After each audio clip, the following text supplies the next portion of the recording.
Hello everyone, in today's video I am telling you the best way to perform the bridging exercise in the paralysis patient.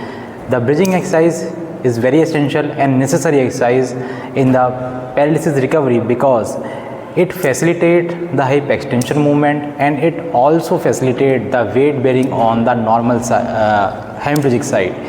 So by doing this exercise you can facilitate the trunk movement, the pelvis movement, the hip extensor movement and also weight bearing on the whole lower limb. So let's start with the practical demonstration. So the starting position of the patient is in the supine lying position. So the therapist has to ask the patient to flex his knee, and the hemiplegic leg is assisted by the therapist hand. So let's say for example this is the affected side. So patient knee is in the knee flexion and hip flexion.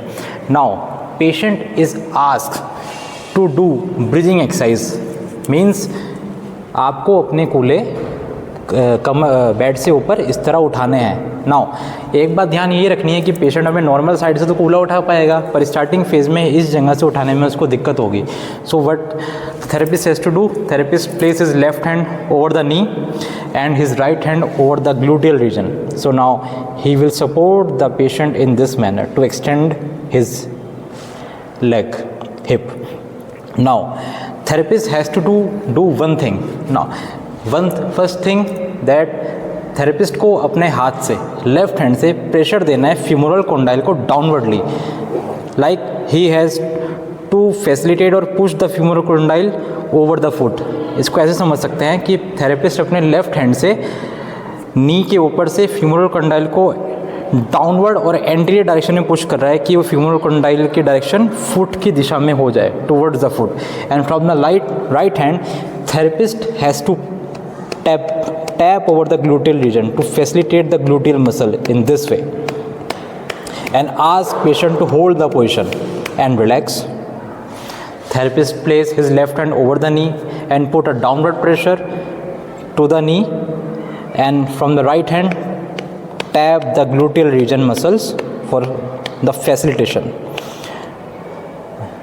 This once the therapist has demonstrated all two things to the patient, now therapist asks patient to perform further hip flexion of the normal side. तो हमें करना क्या है, अब आपको अपने इस वाले कूल्हे पैर को हवा में इस तरह उठा लेना है जब आप कमर उठा लेंगे उसके बाद. So perform bridging and now this. So you can see here the whole weight of the body is on the normal side and relax. फिर से इस जगह आपको ये ध्यान रखनी है, जैसे ही पेशेंट ने नॉर्मल लेग हवा में उठाया, पेशेंट का ट्रंक इस तरह स्वे नहीं करना चाहिए या फिर पीछे एक्सटेंड नहीं कर जाना चाहिए, गिर जाना नहीं चाहिए. तो आपको स्टेबलाइज करके रखना है इस तरह. पेशेंट को यहाँ से टैप करना है और फ्यूमरल कॉन्डाइल को डाउनवर्ड प्रेशर देके रखना है इस तरह एंड रिलैक्स. फिर से उठाइए एंड रिलैक्स. ब्रिजिंग एक्सरसाइज से एक फ़ायदा हमको और क्या हो रहा है, हम नॉर्मल लेग के स्विंग फेस को भी ट्रेन कर पा रहे हैं. क्योंकि यहाँ पे कर क्या रहे हैं, अगर आप देख पाएँ तो हमने जैसे पेशेंट को ब्रिजिंग करने के लिए बोला और नॉर्मल साइड का लेग उठाने के लिए बोला, तो अब ये मान लेते हैं ये स्टांस पोजीशन में आ गया और ये स्विंग फेज में आ गया नॉर्मल लेग. अब जब हम चलते हैं तो सारा प्रेशर नॉर्मल पैरालिटिक लेग पे पड़ता है लेग पे, तो पेशेंट वेट बेयर कर नहीं पाता है और या तो वो हाइपर एक्सटेंशन में चला जाता है लेग या फिर उसका नी बकल कर जाता है. तो यहाँ पे हम क्या सिखा रहे हैं कि नी फ्लेक्शन में के साथ आप स्विंग फेस को ट्रेन कर रहे हैं इस तरह, ये इस तरह एंड रिलैक्स. फिर से करेंगे, रखिए नीचे एंड वापस नीचे वापस. तो आप सुपाइन पोजीशन में ब्रिजिंग एक्सरसाइज के थ्रू अपनी गेट साइकिल को भी इस तरह ट्रेन कर पाएंगे to promote more weight bearing on the weaker side. And now third thing, हम पेशेंट को क्या सिखा सकते हैं, हम पेशेंट को ब्रिजिंग पोजीशन में साइड पेल्विस साइड शिफ्टिंग सिखा सकते हैं एंड रिलैक्स.